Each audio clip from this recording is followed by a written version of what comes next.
અમારા ભાઈ તે મને પહેલા કેમ ના કીધું કે મને આવડે. નેક્સ્ટ ટ્રીપ કોની જોડે મારવું?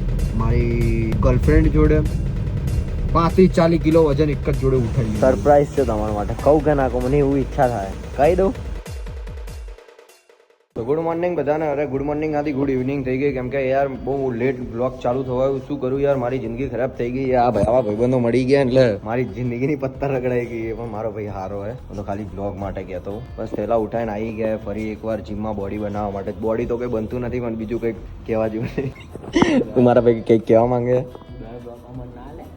કેમ બધાને એવું લાગે હું તારી જોડે વિડીયો બનાવવા લાગી ગયો? અરે તું વિડીયોમાં આવી જાય ને મારા ભાઈ. રીતેશ સોની એની આઈડી છે બરાબર, ઇન્સ્ટાગ્રામની ફોલો કરી દેજો મારા ભાઈને. એ મોટો ક્રિએટર હે મારા કરતાં મોટો. એ જાદુઈ તમારે જે ટાઈમ મશીન હોય ને એ બનાવે. એ જો એનાથી યાદ આવ્યું, મેં તને ઇન્સ્ટાગ્રામ પર મોકલ્યું હતું, તને યાદ હે? રીલ મોકલી હતી કરંટ વાળી. તો એ બની શકશે? હા બની શકશે ને? જોવું પડશે, તું ચેક તો કરજે એકવાર તું. તો ભાઈ બીજું તો કાંઈ નહીં, જોઈએ આજનો દિવસ કેવો જાય છે. અડધો દિવસ તો પૂરો થઈ ગયો છે મારો જિંદગીનો. હવે આજનો અડધો દિવસ જિંદગીનો જોઈએ કેવો જાય, કેમ કે આવા બોડી બનાવવા માટે આ પણ બોડી કંઈ બનતી છે નહીં. કંઈ પ્રોટીન લેવાનો હોય, પ્રોટીનના પૈસા છે નહીં મારી જોડે. બાપા ઘરની બહાર દરરોજ મારીને ભગાડ દે કે કંઈક કામ ધંધો હારો કરતો નહીં. એક તૂટેલી બાઇક લઈને આવી જવું, બીજું તો કાંઈ. મારા ભાઈ બ્લોગ ચાલુ છે ભાઈ, બ્લોગ ચાલુ છે કન્ટિન્યુ. તો હાલો જઈએ, જોઈએ આજનો દિવસ કેવો જાય. તમે લાઈક કોમેન્ટ શેર અને સબસ્ક્રાઇબ કરવાનું ભૂલતા નહીં. તો ગાઈસ તમે લોકો જીમમાં આવીને આવું બધું પૂછતા હોય. ડોરીમોન ચાલુ કર મારા ભાઈ. જો મારશે. અરે તું ડોરીમોન આવડે, બંને છોટા ભીમ ભૂલી. અમે લોકો અહીંયા આવીને ચૂટકીને ઝાંકીએ.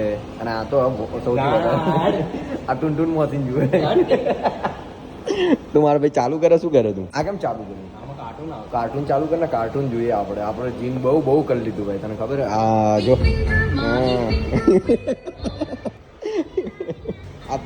આ કોણ હે? આ કોણ હે?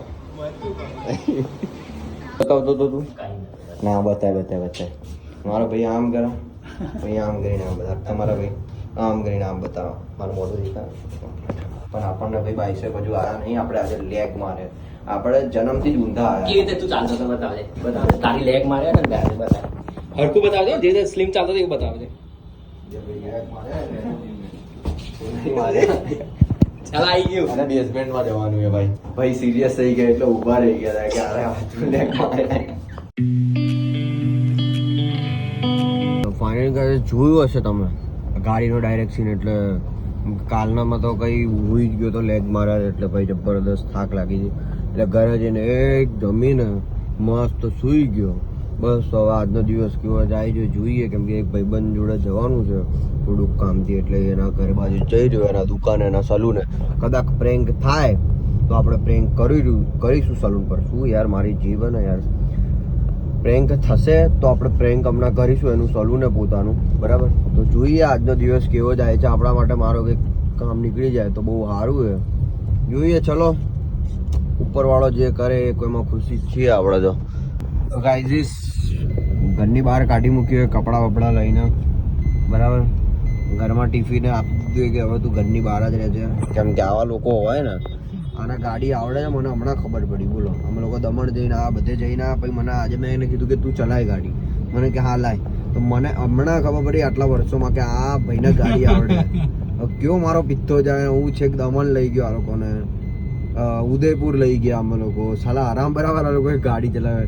મને હમણાં ખબર પડી કે ગાડી આને કમ્પ્લીટ આવડે. બોલો, આવા ભાઈબંધો તમારા જિંદગીમાં હોવા જિંદગીની ફળાઈ જાય તમારા. શું જોયું તું? સાચી વાત ને? હારો પાછો હશે કે આવડે એમ કહેતો. અમારા ભાઈ મને પહેલા કેમ ના કીધું કે મને આવડે? નાઇટમાં આખી નાઇટ ગાડીઓ ચલાવીએ ભાઈ મેં. અને આવી રીતે આટલા ટ્રાફિકમાં હમણાં ગાડી ચલાવી લે. હવે મારો કેવો પીતો જાય આના પર, આ માણસ પર. કોઈ વાંધો નહીં. પાર્ટી કરવા નીકળ્યા તો મારા ભાઈ ના જ કહેવાય ને આપણે. હા જોયું ને, કોઈ વાંધો નહીં. પણ નેક્સ્ટ ટ્રીપ મારીશું ત્યારે મારો ભાઈ ચલાવશે, બીજું તો કઈ નહીં. તો ગાઈઝ કામથી અમે લોકો બધા બેઠા હતા, તો એમાં એના ફોન પર ફોન આયા કરતા હતા. એટલે બરાબરની કાઈ કરી એમાલીને કે ભાઈ શું કામ છે એવું બધું બોલી રહી છે. એટલે મેં એને એવું કીધું કે મારા તમારી જોડે શું કામ હોય આમને તેમ. એટલે એવી કાઈ કરી ને જબરદસ્તની, જેની કોઈ હદ નહીં, બરાબર? એટલે મેં એને એક જ સવાલ પૂછ્યો. એટલે મને પૂછ્યું શું કામ? એટલે એ ઊંધી વાત કરતી હતી શું કામ. એટલે મેં એને કીધું તારી જોડે મારે શું કામ હોય? તો મને કે બોલો ને ફોન શું લેવા કર્યો? એટલે પહેલાથી કાઈ કરેલી હતી એટલે કેવા જવાબ મળે? એટલે બરાબરની કાઈ કરી લીધી. બીજા નંબર પરથી ક્યારના ફોન પર ફોન આવી રહ્યા ભાઈ તમારો ઉપાડતો છે નહીં, ફોન ઉપાડતો જ નહીં. કઈ વાંધો નહીં ભાઈ, ઘરે જઈએ ખાઈ લઈએ, કેમ કે એટલી જબરદસ્ત ભૂખ લાગે ને જેની કોઈ હદ નહીં. પાછું હમણાં 6 વાગે મારે જવાનું એ જીમમાં, બરાબર. કે સવારનું જીમ તો આપણાથી થતું નહીં ભાઈ, કેમ કે ધંધો બી જોવો પડે. જો એ ધંધો મૂકી દઉં તો પછી ખાઈશું શું, ખવડાવીશું શું અને ફરીશું શું ને હપ્તા ભરશે કોણ? મારો બાપ. એટલે પહેલાં કામ, બરાબર. કેમ કે આ 2 મહિના 3 મહિનાથી કામે ધંધે જતો જ નહીં હું રિયલીમાં, કેમ કે કોઈ જ કામ ધંધો છે જ નહીં. એટલે કામ ધંધે હું જતો જ નહીં, ફર જ કર્યું આ 2-3 મહિના. જો નેક્સ્ટ ટ્રીપ ભાગવાની છે ક્યાંની પણ એ તમને કહીશ નહીં. બસ ફરવાની જિંદગીમાં, ફરવાનું, મોજ કરવાનું, હરવાનું, એવી જિંદગીનું મેં શપથ લીધી છે. બધું ગયું તેલવાળું થયું, પણ ખાવા પીવાનું મોજ કરો. નેક્સ્ટ ટ્રીપ કોની જોડે મારવું? મારી ગર્લફ્રેન્ડ જોડે, બૈરું તો નહીં કહું, મારી ગર્લફ્રેન્ડ જોડે મારું કે મારા ફેમિલી વાળા જોડે મારું? મને કોમેન્ટમાં કહો. અને કઈ જગ્યાએ જવું નહીં મને કોમેન્ટમાં કહો. તમે કોઈ જગ્યાએ આપણે જઈશું, ફરવા જેવી જગ્યા હોય તો મને કહેજો, એ જગ્યાએ આપણે જઈશું. હમણાં તો ભાઈ ઘરે જઈ રહ્યા છે, ભૂખ લાગી એટલે જમી લઈએ પહેલાં, પછી બધી વાત કરીએ. કે એવી જબરદસ્ત ભૂખ લાગી, સવારથી કાંઈ ખાધું છે નહીં. જઈએ, ખાઈએ, મોજ મસ્તી કરીએ, બતાવીએ તમને બી. જીમમાં આવે તો જીમમાં બૂમ પડાવવાની. 35-40 કિલો વજન એક જ જોડે ઉઠાઈ લેવું, માણસને ઉઠાઈ લઈએ એવી રીતે. હાલો જોઈએ. હા, તો આ લોકેશન જોઈને તમને ખબર તો પડી ગઈ છે, આપણે આવી ગયા જીમમાં, બરાબર. કેમ કે જે ભાઈબંધ હતો એ ભાઈબંધ તો આજે આવ્યો નથી. આ કાકા મને દર વખતે બેઝમેન્ટમાં પાર્કિંગ કરાવડાવે છે. કેમ કાકા આવું કરો? બે એવું ના હોય કાકા. આયા બધા બોલાવી દો. બહુ મોટું લિફ્ટ આપણે 10-15 જણની. ઓ સોરી યાર. વાંધો નહીં, તો આજે જીમમાં બોડી બનાવી દઈએ. શું કેવું કાકા? સાચી વાત છે. કઈ મળું તમને જીમમાં બોડી આમ બતાવીને.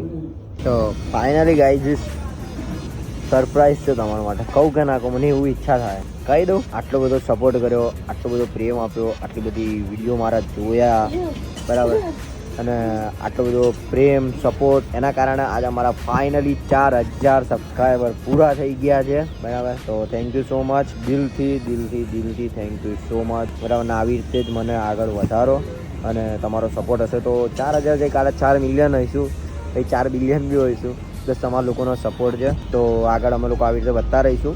અને થોડુંક હમણાં ડાઉનમાં છું, કેમ કે થોડુંક ઘરનું કામકાજ ચાલી રહ્યું છે, એટલે એ વિડીયોનો ટાઈમ આપી નથી શકતો. પણ મને બહુ સારું લાગ્યું આજે, કેમ કે મેં શરૂઆત 0થી કરી હતી ને આજે મારા 4000 સબસ્ક્રાઈબર છે, 4000ની ફેમિલી છે, એ જલ્દી બની ગઈ. અને આટલો બધો સપોર્ટ તમે કર્યો એની માટે થેન્ક યુ સો મચ. તું શું જુએ હે શું વિચારે તું?